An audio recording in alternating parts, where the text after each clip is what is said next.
Today, brothers and sisters, we have the parable of the rich fool, which Father Micah just read for us, the parable of the rich fool. As usual, I'd like to give you a little context behind that.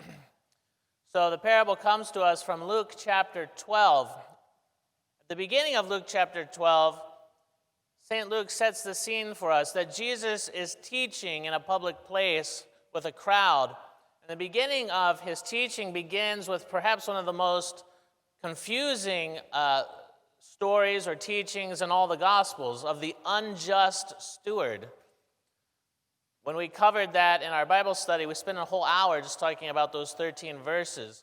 But the upshot of it is that Jesus' point in the parable was that money is not an end unto itself. Money is a means to an end. So money itself is neither good nor bad, but it depends on how we use it and how we think about it. So then, as soon as he concludes this story, someone from the crowd, in Luke 12:13, it says, "Then one from the crowd said to him, 'Teacher, tell my brother to divide the inheritance with me.'" So Jesus has just been talking about the kind of relativity of money, that money is not an end unto itself. And someone who obviously has not really been paying attention to what he's saying says, "Teacher, tell my brother to divide the inheritance with me." Now, this was not an uncommon question for a rabbi like Jesus. People would frequently bring debated matters of the law to the rabbis for a legal opinion, but here the man does not seem to be asking a question. He's giving Jesus an order. Tell my brother to divide the inheritance with me, implying that the brother somehow is not dividing the inheritance with him fairly. And so Jesus responds to him, "Man," the Greek word is anthrope, which is certainly not a kind of kind word necessarily. I would be tempted to translate it as something like buddy, man. So this really plays against the vision we have sometimes of this kind of milquetoast Jesus, who just kind of ingratiates himself to everyone. No, Jesus sometimes spoke very directly to people. Clearly, this man was not listening to the teaching that Jesus was giving on an important subject for his salvation, and instead trying to distract him. This man was actually trying to trivialize Jesus. He wasn't taking him seriously. Jesus came to bring God to people. He didn't come to bring property to people. So by the man seeing Jesus only as this kind of tool so that he can increase his material wealth and prosperity, Jesus says, no, I'm not having it. Don't trivialize me. Take me seriously. I came here for your salvation. I'm trying to teach you something. So he's a little bit direct with the man. "Man, buddy, who made me a judge or an arbitrator over you?" And he said to them, and then he turns to the crowd, "Take heed," which is actually the word, take guard. Guard yourself. Set up a guard. And beware of covetousness, for one's life does not consist in the abundance of the things he possesses. So this is the immediate background to the parable today. And then Jesus launches into another teaching to illustrate his point. And this is the parable we just read. A certain rich man, he belongs to this class of wealthy landowners. We estimate that people in this kind of leisured class would constitute less than 1% of the population in the ancient world. So this is not only the 1% at the top, this is the top of the 1%. A very wealthy man. We have actually archaeological evidence of such silos and barns that were built in the Holy Land that he talks about. So this certain rich man, he has this field that he owns somewhere. He does nothing for it, but the crops bring forth plentifully. Did he do anything for that? Did he make the sun shine? Did he make it rain? Did he work the land? No. And yet he gets these crops, and what does he think to himself? He thinks, I'm going to tear down the barns I have and build bigger ones so that I can fit all these extra crops that I have. And actually, This is a smart move for a businessman who is used to dealing in worldly things. This would have been a smart move because he could thereby hold on to the grain. Obviously, if he had abundant crops that year, everyone did.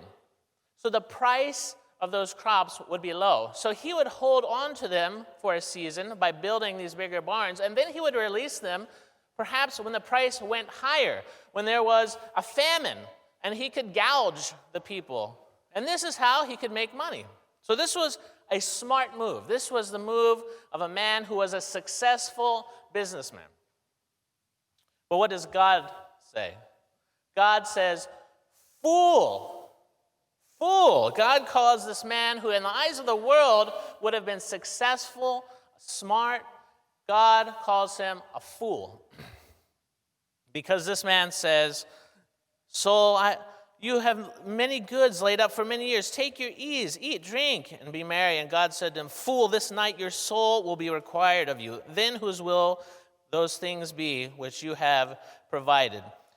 And the word here for fool is aphron in Greek, aphron. The root word there is phron, which is phroneo is the verb, which means to think about, to develop an attitude toward, to be intent upon something, to be focused on something. The noun form is phronima, which is a word we use quite a bit actually in the Orthodox Church. Phronima, which means a mindset, a worldview, an attitude, a way of thinking. And this, we see, is what God is interested in. He's interested in forming the way we think, the way we see the world. And this is the man's problem. In a worldly sense, he's smart. But in a spiritual sense, he's a fool. And Jesus is playing on a long-standing tradition from the Old Testament, from the Proverbs especially, from the Psalms of the fool. If any of you have read the Proverbs or the Psalms, you've seen this come up. Perhaps the most famous one is from Psalms 14:1, where it says, the fool says in his heart, there is no God. The fool says in his heart, there is no God. There are many such sayings about the fool. The fool says in his heart, there is no God. In the Septuagint, the Greek translation of the Old Testament that we use, the word there for fool is exactly the same. Aphron, one who does not have a mind, one who is not thinking carefully or correctly about something. So Jesus is intentionally playing on this tradition of the fool. Some other examples of how the scriptures, especially the New Testament, use this word. St. Paul in Philippians, he says, have this mind in you, which was also in Christ Jesus. St. Paul is always encouraging us to develop the mind of Christ, to acquire the mind of Christ. What does that mean? To think how Christ thinks. He says in Romans 8:5-6, for those who live according to the flesh set their minds phronisin on the things of the flesh, but those who live according to the Spirit, the things of the Spirit. For to be carnally minded, phronima to thanatu, the mind of death. Phronima is, to be carnally minded is death, but to be spiritually minded, phronima pneumatos, is life and peace. To have the mind of the Spirit or to have the mind of the world. These are the two different things. St. Paul is always talking about this. So how do we acquire the mind of Christ? The church tells us, and St. Paul tells us, that the church is the mind of Christ. The church has the mind of Christ. So the way Christ thinks has become manifest and tangible in the life of the church. This is the incarnation of the way he thinks. So when we enter into the life of the church, and we live according to the seasons of the church, with fasting now and feasting later at Christmas, with daily prayers in our home, with almsgiving, with coming to church and being sanctified in the temple of God where the presence of God dwells, all of these things being immersed in the life of the church, the liturgical life of the church, helps us acquire from the outside the correct mindset of learning how to think as Christ thinks, to have this phronima and not be an aphron, one who lacks this mind. So how should he have thought about money? What should he have done instead of what he did? There's a wonderful quote here from St. Augustine reflecting on this parable. He says, "The rich man was hoarding perishable crops." I repeat, he was hoarding perishable crops while he himself was on the point of perishing because he had handed out nothing to the Lord before whom he was due to appear. St. Augustine imagines the man at the end sitting before the judgment seat of Christ, and Christ saying to him, "I was hungry, and you did not give me to eat." And how will the man respond? St. Augustine says, the rich man did not realize that the bellies of the poor were much safer storerooms than his barns. The bellies of the poor were much safer storerooms than his barns. He could have laid up treasure for himself in heaven for eternity by taking those crops that were given to him through no effort of his own, and instead of putting them in bigger barns, investing them in the bellies of the poor, feeding the poor. And that would have been something that would have become imperishable. St. John Chrysostom tells us, "A rich man is not one who has much, but who gives much. For what he gives away remains his forever." If we invest it where it's supposed to be invested, if we invest it in building up treasures in heaven for ourselves, because we don't rely on something, we rely on someone. St. Theophylact, one of the great commentators on the scriptures, he says, even if we emptied ourselves of everything, if we gave away everything, we would have the confidence, or we should have the confidence, that God will provide for us. We rely on him. We rely on him and not on something. One of the desert fathers named Abba Isaiah was asked one time, "What is the love of money?" And this holy man from the desert in Egypt in the 4th century answered, "The love of money," not money itself, but the love of money, he said, "is not believing in God." The love of money equals disbelief in God. It is not believing in God that he is taking care of you. It is to give up hope in the promises of God and to be arrogant. This is what loving money is. Disbelief in God, not trusting that he cares for us, not having hope in the promises he gives to us through his scriptures, and being arrogant. This is what Abba Isaiah equates love of money with. And this is what the rich man is guilty of. This is why God calls him a fool. So, what are we to do to avoid having God call us a fool? How do we change our phronema, our way of thinking? How do we acquire this mind of Christ? We already talked about coming to church, living the life of the church, both in the church building and outside the church building, both on Sunday and on the other days of the week. When possible, attending one of the great feasts of the church, one of the 12 great feasts of the church, such as we celebrated yesterday with the entrance into the temple of the Most Holy Mother of God. Organizing our life around the life of the church, which is an incarnation of the way God himself thinks. When we understand how the church thinks and how the church operates, we understand how Christ thinks, since Christ is the head of the church. But Christ also gives us another clue. Later in the same chapter of Luke 12, he concludes this series of teachings about money by saying the following in Luke 12:34. He says, "For where your treasure is, there your heart will be also." For where your treasure is, there your heart will be also. Now, sometimes when people are quoting this verse from memory, they actually will flip it around. Where your heart is, there your treasure is. But it's important the order in which Jesus says these things. He says, "For where your treasure is, there your heart will be also." So where you put your treasure, your heart will follow. So in other words, the answer to our question is that we have to act our way into a right way of thinking, rather than think our way into a right way of acting. So part of it is just living the life of the church. This leads us into this right way of thinking. But in other areas where we are resistant, perhaps we need to be a little bit more bold and step out in faith and make a conscious decision. One of those areas where we in the Western world are most reluctant is in this area of money. This is very difficult for us. This area of almsgiving, very difficult for us. We have to act our way into a new way of thinking, not think our way into a new way of acting. Where your treasure is, there your heart will be also. What does Jesus mean? Why is it important, the order in which he says these things? Think about it this way. If you invest your money in a stock, aren't you more likely to keep track of it, to follow its progress? Maybe on your phone, when you have free time, you're seeing, did the stock go up or down today? How many times? How frequently are you checking it? If you buy a new car, a car maybe that you've always dreamed of having, don't you take care of it? Don't you care for it? Clean it, make sure it doesn't get dented, right?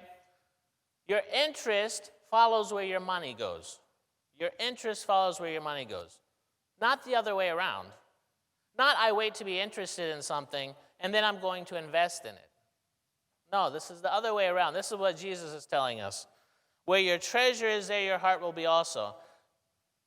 So I would suggest to you what Jesus is saying to us is that sometimes we need to step out in faith in the area of almsgiving, where this area where the world teaches us, no, you have to keep up, you have to keep a reserve at all times to have your security. It is good, the Bible tells us, especially in the Old Testament, it is good to have a prudent reserve, and that a wise man leaves an inheritance to his children's children. So it's not bad to have some reserve. But the level of security that we think we need, I would ask you to examine that. Examine in your hearts whether I am placing my security in things or in God. Is the amount of security I think I require really necessary? I'll end with this story that I heard recently. There was a man, not an Orthodox man, but a Christian man, and he would teach in this Protestant seminary every year for the nominal fee of 1 cent per year. And he taught a class on Christian finances. This man was a successful businessman, but he told this story. He said, when he just got married, young, poor, of course they decided no matter what, we are giving 10% to the church. No matter what, it's non-negotiable. Of the small amount that we have, we're giving 10% to the church. Furthermore, he said, we are going to decide, they said as a couple, we are going to decide right here and now what is the amount of money that we need to live reasonably.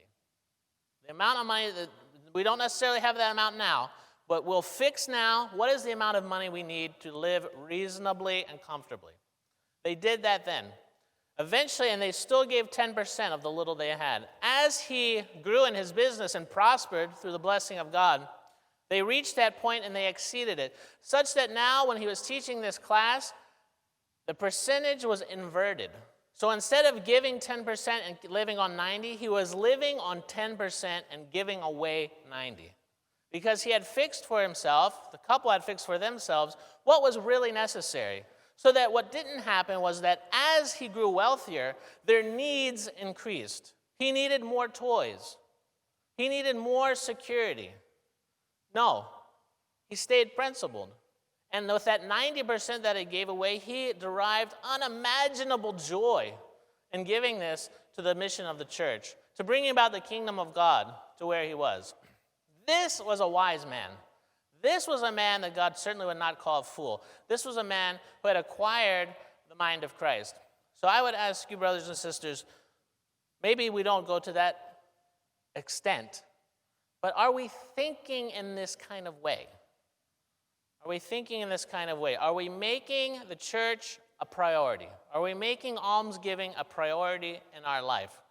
And showing thereby that we rely on God. And maybe that this is like a muscle. We're in a gym, imagine, and we have these different spiritual muscles that need to be worked out. Prayer, fasting, but also almsgiving. And it may be that this particular muscle of ours is weak and atrophied. And so we have to start with a very small amount of weights, a very small amount. And we do this for a time. And then after a while, after we've done that, and we see that we feel good, we haven't gotten injured, then we increase the weight a little bit. This is one way that we can move forward and step out in faith in order to not be a fool. Amen.